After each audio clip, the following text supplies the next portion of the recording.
Assalamualaikum warahmatullahi wabarakatuh. Kami dari kelompok 4 yang akan menyajikan materi sejarah filsafat dengan mata kuliah Filsafat Ilmu dengan dosen Dr. Ali Asmar MPD. Anggota kelompoknya yaitu yang pertama Atika Hamefta, Dalla Juliani, Elza Nora Yuliani, Enda Zulfa, dan Tia Marsha. Baiklah, materi pertama akan dibahas oleh Atika Hamefta. Pertama, kita akan memulai dengan sejarah timbulnya filsafat. Kapan munculnya filsafat? Filsafat muncul di Yunani semenjak kira-kira abad ke-7 sebelum Masehi. Filsafat muncul ketika orang-orang mulai berpikir dan berdiskusi akan keadaan alam, dunia, dan lingkungan di sekitar mereka, dan tidak menggantungkan diri kepada agama lagi untuk mencari jawaban atas pertanyaan-pertanyaan ini. Maka, sejarah lahirnya filsafat di mana-mana Yunani, India, Persia, karena filsafat memiliki kualifikasi tertentu, maka lahirnya filsafat diidentikan dengan Yunani.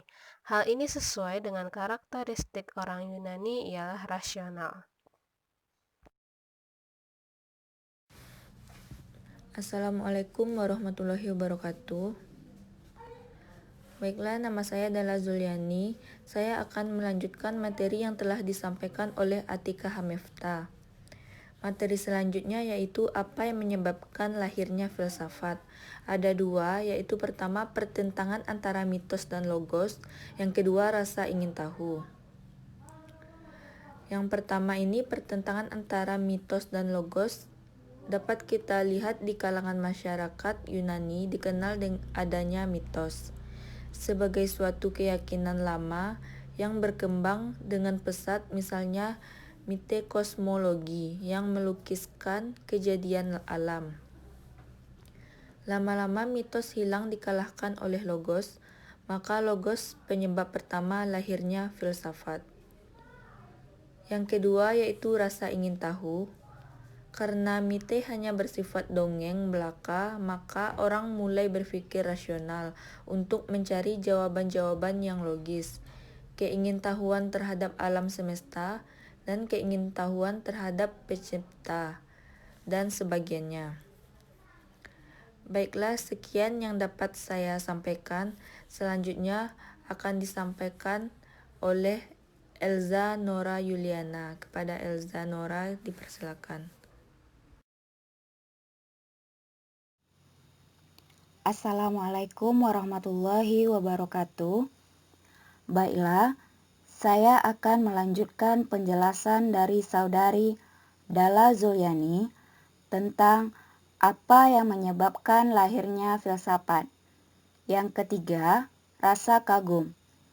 Menurut Plato, filsafat lahir adanya kekaguman manusia tentang dunia dan lingkungannya. Para filsuf atas kekagumannya mencoba merumuskan asal mula alam semesta.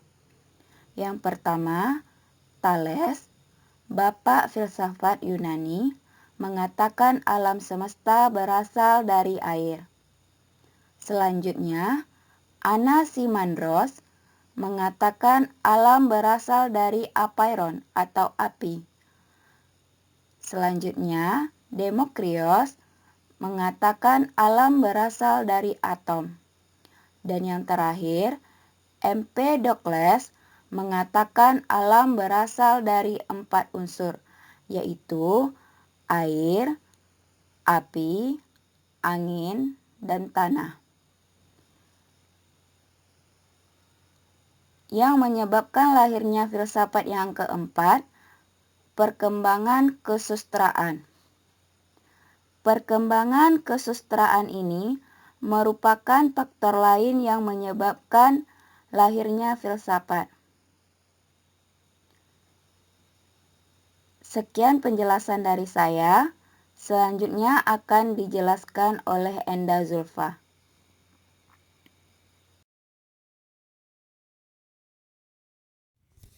Baiklah, saya akan menjelaskan mengenai karakteristik filsafat. Karakteristik filsafat ini dibagi menjadi 4. Yang pertama, skeptisis. yang kedua komunalisme, yang ketiga disinterestedness, yang keempat universalisme. Yang pertama skeptisis. Skeptisis ini adalah keraguan terhadap suatu kebenaran sebelum mendapat argumen yang kuat terhadap kebenaran tersebut.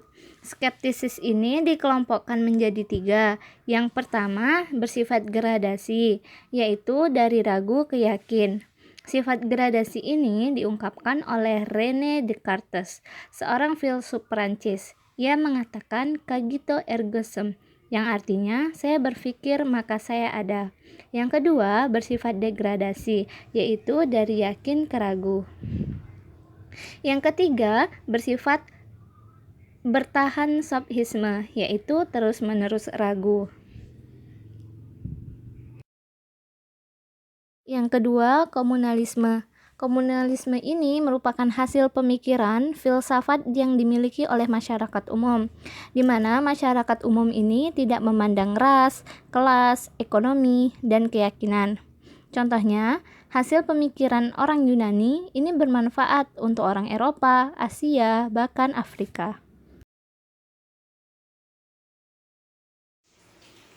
Assalamualaikum warahmatullahi wabarakatuh. Baiklah, nama saya Tia Marsha. Saya akan melanjutkan materi dari Enda Zulfa, yaitu yang ketiga, disinterestedness, yang berasal dari kata interest, yaitu suatu kegiatan filsafat yang tidak dimotivasi untuk suatu kepentingan tertentu. Selanjutnya yang keempat, universalisme. Filsafat bersifat umum, berarti filsafat adalah hak seluruh umat manusia secara umum, atau sifatnya internasional. Semua umat manusia berhak mengadakan kajian filsafat. Terima kasih.